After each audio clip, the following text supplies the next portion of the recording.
In the autumn of 1964, an American archaeologist named Fred Wendorf was racing against time in the Sudanese desert. The Aswan High Dam was nearing completion, and within months an entire stretch of the Nile Valley, the homeland of ancient Nubia, would vanish forever beneath the rising waters of what would become Lake Nasser. UNESCO had launched one of the largest salvage operations in archaeological history, and Wendorf was leading the American contribution. He was working near a place the locals called Jebel Sahaba, a low sandstone hill on the east bank of the Nile, in what is now northern Sudan. He had no idea that beneath the sand, he was about to find what would later be called the oldest cemetery in the world, and that what lay inside it would force a quiet, uncomfortable rewriting of the human story. 61 bodies, men, women, and children, many of them killed by other people, some of them with stone arrowheads still buried inside their bones. Before he opened that ground, no one believed that human beings were capable of organized, repeated, large-scale violence 13,000 years ago, especially not in Africa, especially not against people who looked the way these people looked. What Wendorf found at Jebel Sahaba would sit quietly in storage drawers for almost 60 years. And when modern scientists finally went back to look at those bones with the tools of the 21st century, what they discovered was even more disturbing than what was first reported. Because the people who were buried at Jebel Sahaba were not strangers to the African story. They were the deep ancestors of the Nubians. They were Black African people. And the secret hidden in their burial would force us to confront a truth about violence, about identity, and about the deep history of African people that many had spent decades trying to avoid. Before we go any further into the desert, take a moment to subscribe to the channel and turn on the bell, because every video we release is built on this kind of research, the kind of stories that get buried in journals and ignored by the textbooks. Your subscription is what keeps these forgotten chapters of the human story alive. Now let us return to the Nile. To understand what Wendorf found, you have to understand what Nubia was and what was being lost. Nubia is the long stretch of the Nile Valley that runs from the first cataract at Aswan in Egypt, south into what is now Sudan. For thousands of years, it was home to powerful Black African civilizations. The kingdom of Kerma rose there. The kingdom of Kush rose there. The Black pharaohs of the 25th dynasty of Egypt came from there. Long before any of that, when the world was still emerging from the last ice age, Nubia was already inhabited. The Nile was a corridor. People hunted along its banks. They fished its waters. They followed the wild herds that came down to drink. The desert that surrounds the Nile today was not always desert. 12 to 15,000 years ago, what we now call the Sahara was beginning to dry out, but parts of it were still wet, still green, still livable. The people pressed in on the Nile. They came from the receding Green Sahara. They came from the highlands. They came from the south. And the Nile, the great river, became one of the most contested pieces of land on earth.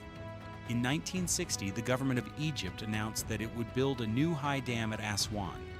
The dam would generate electricity, control flooding, and bring water to millions of acres of farmland. But it would also drown more than 300 miles of the Nile Valley. Temples, villages, tombs, entire archaeological landscapes that had survived for thousands of years would be submerged. UNESCO appealed to the world. Teams came from dozens of countries. The temples of Abu Simbel were cut into blocks and lifted to higher ground. The temple of Philae was moved. And in the desert beyond the temples, in the places where the ancient living had once buried their ancient dead, archaeologists ran from site to site, trying to record as much as they could before the water came. Fred Wendorf was one of those archaeologists. He was an American, a veteran of the Second World War, a man who had built his career in the American Southwest, working on prehistoric Native American sites. The Nubian campaign brought him to Africa for the first time. He was given a stretch of the east bank near the Sudanese border. His team identified site after site. They cataloged stone tools. They mapped hearths. And then, in 1964, near the sandstone outcrop the locals called Jebel Sahaba, a member of his team noticed something strange in the sand. Bones. Human bones. And not just one or two, but many, laid out in deliberate patterns. They began to excavate. They called the site Cemetery 117. As they brushed away the sand, the scale of what they had found became clear. 61 individuals, men, women, children, infants, buried in shallow pits. Many of them lying on their left sides, knees drawn up, arms crossed in front of their bodies. The orientation was consistent. The treatment was careful. This was a real cemetery, the work of a community that returned to the same place again and again to lay its dead to rest. And then they started to notice the other things. Stone flakes, small sharp pieces of chert and quartz, lodged inside the bones, wedged between vertebrae, pressing against the inside of a skull, sitting in the cavity where a body had once held its heart. These were not random pieces of stone. They were the tips and barbs of projectile weapons, spears, arrows, darts thrown from a launcher called an atlatl. The flakes had been driven into these bodies with enough force to penetrate flesh, muscle, and bone, and to stay there long after the flesh had rotted away. Wendorf counted the wounds. The number was staggering. At least 24 of the 61 individuals had clear evidence of violent injury, almost half of the entire cemetery. Some of them had multiple wounds.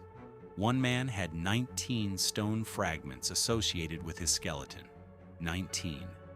Buried inside him, embedded in his bones, scattered in the sand of his grave pit. Another body had stone points lodged in the pelvis, the spine, and the skull. Children had been killed. Infants had been killed. The pattern was not the pattern of accident. It was not the pattern of hunting gone wrong. It was the pattern of people killing people, deliberately, repeatedly, over a long period of time. When Wendorf radiocarbon dated the site, the results came back at around 13,400 years before the present. That number is important. It means that the killings at Jebel Sahaba happened near the end of the last ice age, during a period when the climate of northeastern Africa was changing rapidly, when the Green Sahara was drying out, when the people who had once roamed across a continent were being pushed into smaller and smaller pockets of livable land. The Nile was one of the few places where life was still reliable. Water, fish, game, plants. The river was a refuge. And refuges, when there are too many people and not enough land, can become battlefields. But it was not just the violence that disturbed Wendorf. It was who these people were. When his team studied the skeletons, they recorded the physical traits. The bones told a story of African ancestry, long limb proportions, skull shapes consistent with sub-Saharan African populations. These were not the people of some lost European migration, not visitors from somewhere else. These were the descendants of populations who had lived in the Nile Valley for tens of thousands of years. These were black African people, killed by other people. And the question that hung in the air was a question that nobody wanted to ask out loud. Who killed them? And why? For decades, Cemetery 117 was treated as an oddity. The skeletons were carefully cleaned, catalogued, and shipped to the British Museum in London, where they sat in storage drawers for nearly half a century. The site itself was swallowed by Lake Nasser. There was no going back. Anything that had not been documented in 1964 was gone forever. The story that emerged in the academic literature was a story of prehistoric warfare, the earliest warfare known to science. A glimpse of human beings killing each other in organized, sustained ways thousands of years before the first city was built. thousands of years before the first king sat on the first throne. But there was a quiet discomfort underneath the science. The standard view in the middle of the 20th century was that warfare was a product of civilization, that hunter-gatherers were peaceful.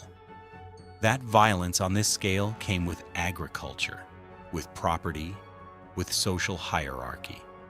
Jebel Sahaba broke that view.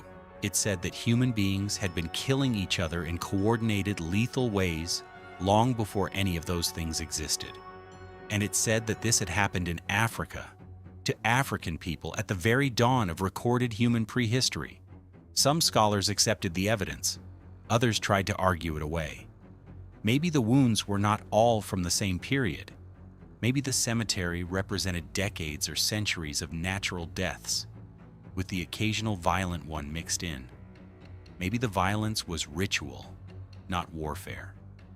The questions piled up. The bones stayed in their drawers. Then, in 2021, a team led by the French archaeologist Isabelle Crèvecoeur went back to the original skeletons. They used techniques that did not exist in 1964: high-resolution microscopy, three-dimensional imaging, detailed forensic analysis of every bone, every cut mark, every healed and unhealed wound. What they found rewrote the story again. The violence at Jebel Sahaba was not a single event.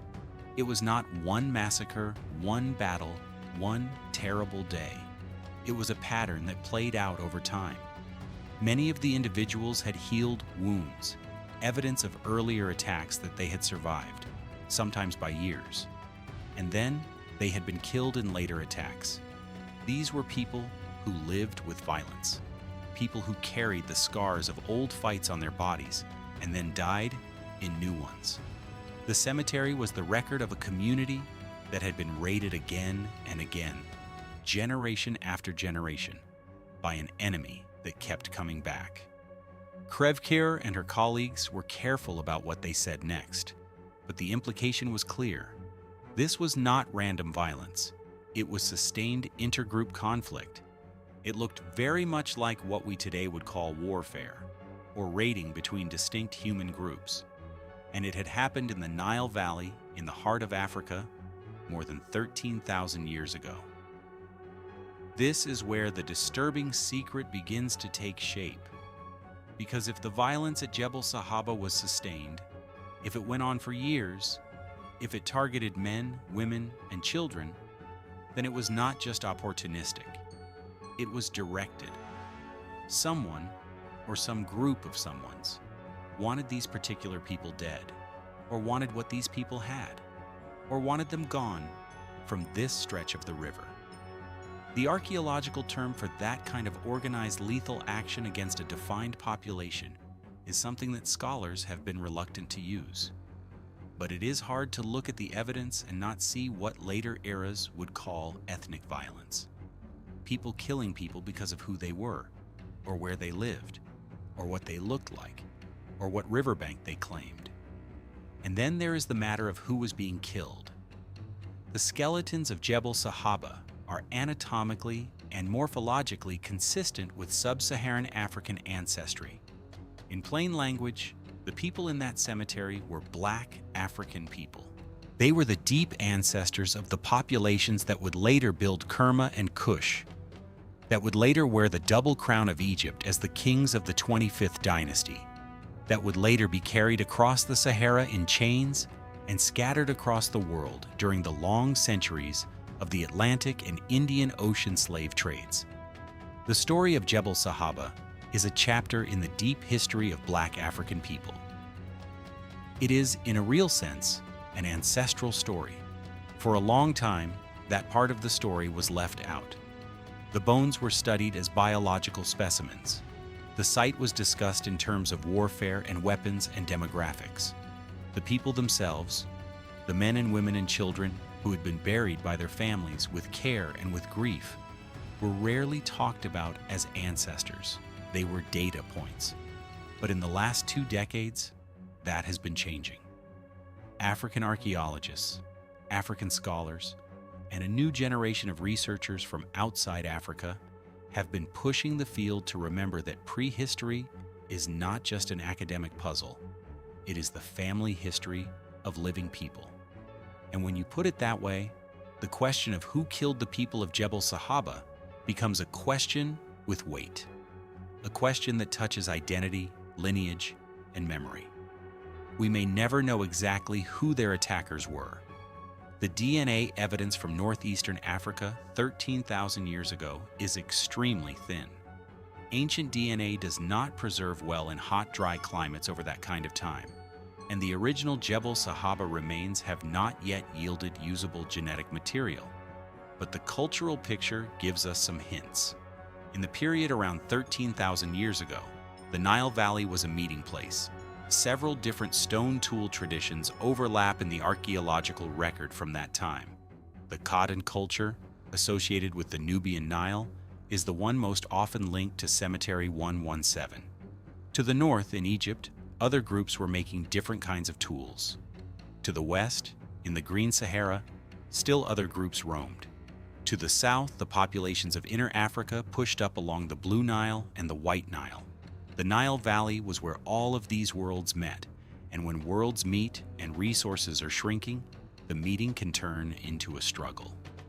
It is also worth noting what the climate was doing. The end of the last ice age was a chaotic time in northern Africa. Lakes that had once been full were drying up. Rainfall patterns were shifting. The wild grasslands that had supported large game were retreating. The Nile, fed by distant highlands, kept flowing, but everything around it was changing. Groups that had once lived spread out across a vast, wet landscape were squeezed into the narrow strip of green that ran along the river. They had no choice. The desert behind them was advancing. The river in front of them was crowded. The competition for the best stretches of bank, the best fishing pools, the best places to ambush a herd of antelope became fierce. And in that fierceness, the killings began. There is one more piece of the Jebel Sahaba story that deserves to be told carefully. When Krivkir's team reanalyzed the bones, they did not just find evidence of violence. They found evidence of survival. They found bodies that had been buried with care after death. The same hands that fought the raiders also wrapped the dead in their grave goods, arranged them in the correct positions, returned to the same hilltop year after year to bury new losses next to old ones. These were not people who had been broken by the violence.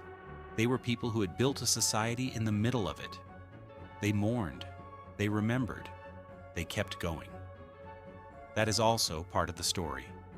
The bones of Jebel Sahaba carry more than wounds. When researchers examined the skeletons more carefully, they found other clues about the daily lives of these people.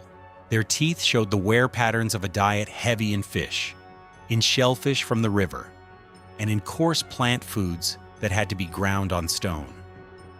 Their bones showed the muscle attachments of people who walked long distances, who carried heavy loads, who paddled boats or rafts, who pulled nets across the slow water at the edge of the river. The men and the women had different patterns of stress on their joints, suggesting that the work of survival was divided between them in ways we can only guess at. Some of the older individuals had arthritis in their hands and spines. Some of the children had signs of nutritional stress during the seasons when food was scarce, faint lines on the enamel of their teeth that mark a few months of hunger. They were people, with bodies that bore the marks of hard work and hard times, the way bodies always have. To look at the skeletons honestly is to see a community that fished the Nile, gathered along its banks, raised its children in close quarters, and buried its elders when the time came. The violence at the end of so many of their lives is the part of the story that gets the headlines. The rest of the story, the long, quiet years of ordinary living, is the part that makes them human. When the Krivkir team published their findings in 2021, the news made quiet ripples in the press. A few headlines, a few academic articles, a short note here and there. And then the story sank back into the murmur of specialist research, Few outside that small world have ever heard of Jebel Sahaba. Few know that the oldest cemetery in the world is a black African cemetery, that it sits or sat beneath the waters of Lake Nasser in northern Sudan, and that it holds the bones of people who were killed in what looks very much like an organized, sustained campaign against their community. This is the kind of history that does not fit easily into any of the boxes we have. It is not a story about a famous king. It is not a story about a great civilization. It is a story about ordinary people in deep prehistory who lived hard lives and died hard deaths, and whose bones survived to tell us about it. What does this mean for the story of African ancestry? It means that the African past is older, deeper, and more complicated than the textbooks usually let on. It means that the populations of the Nile Valley have been there, in some form, for tens of thousands of years. It means that violence and conflict are not modern inventions, nor are they products of contact with the outside world. They are ancient and they are universal.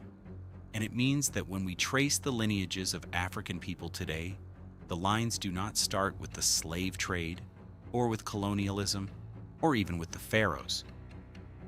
They start much further back in places like Jebel Sahaba, with people whose names we will never know, whose languages we will never hear, but whose bones still speak, if we are willing to listen. There is a particular weight to this for descendants of the African diaspora.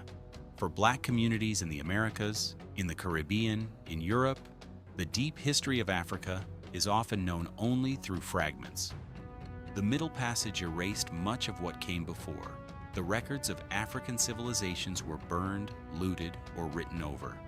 To stand inside a place like Jebel Sahaba, even in imagination, is to stand at a beginning that predates all of that. It is to remember that the African story does not start with bondage. It starts with people walking along a river, fishing, hunting, burying their dead, fighting their enemies, raising their children, going on. The cemetery is a witness. It says that the line goes back. It says that the line goes very far back. Modern genetic studies of Nubian populations show a deep continuity, ancestral markers that connect present-day Nubians to populations that have inhabited that valley for many thousands of years. The people who buried their dead at Jebel Sahaba almost certainly left descendants. The disturbing secret of Jebel Sahaba, then, is not only the secret of ancient violence, it is the secret of how long that violence has been with us, and how easily it gets forgotten when the victims are not the kind of people that history is usually written about. It is the secret of what gets lost when a continent loses control of its own past. It is the secret of how much African history has been excavated by foreign hands, shipped to foreign museums, studied in foreign languages, and then quietly filed away in foreign storage drawers. For decades, the people of Jebel Sahaba were specimens. They are starting to become ancestors again. There is one more thread worth pulling. Cemetery 117 was not the only burial ground in that stretch of the Nile. Wendorf and other archaeologists found other sites, smaller ones, with similar dates and similar populations. A site called Wadi Halfa, just across the river, contained additional burials. A site called Tushka, a little further north, contained another small cemetery. None of them were as large as Jebel Sahaba, and none of them showed quite the same intensity of violence. But together they paint a picture of a region in which death and burial were already part of a settled tradition more than 13,000 years ago. People knew where their dead belonged. They returned to those places. They marked them. They remembered them. Long before the pyramids, long before the temples, long before any of the famous monuments of the Nile, there was already a culture of the dead. There was already a sense that the people who came before mattered. There was already a sense of lineage. When you think about it that way, Jebel Sahaba is not just a story about violence. It is a story about memory, about a community that, in the middle of being raided, in the middle of being killed, kept burying its dead with care, kept coming back to the same hill, kept honoring the people they had lost. That is a kind of resistance, even if no one alive today knows the names or the languages of the people who did it. It is the deepest layer of the African memory of the dead, and it has been sitting in the sand for 13,000 years, waiting for us to notice. Today, the site of Jebel Sahaba lies under the waters of Lake Nasser. There is no going back, no second excavation, no chance to recover what was missed. The bones in the British Museum and in a few other collections are what remain, and they continue to be studied with new and more powerful tools. Future analyses may yet recover trace DNA. Future imaging may yet reveal injuries that have so far gone unseen. The story is not closed, but the core of it is now clear. 13,400 years ago, in the Nile Valley of what is now northern Sudan, a community of Black African people was raided, repeatedly and lethally, by an enemy whose identity we do not yet know. They buried their dead with care.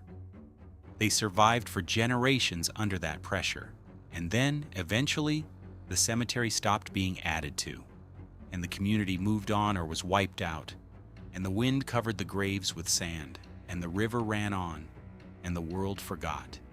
It took an archaeologist racing a rising lake to find them again. It took 60 years of patient science to understand what their bones were saying. And it takes us, the living, to decide what we do with the knowledge. The people of Jebel Sahaba are part of the deep family of African humanity. They are part of the family of everyone who carries any African ancestry, which, when you follow the lines back far enough, is everyone alive. Their story is uncomfortable. It is also true. And the truth, even when it is hard, is better than the silence that swallowed them for so long. If this story moved you, if you want to keep hearing the chapters of human history that the textbooks leave out, subscribe to the channel and turn on notifications.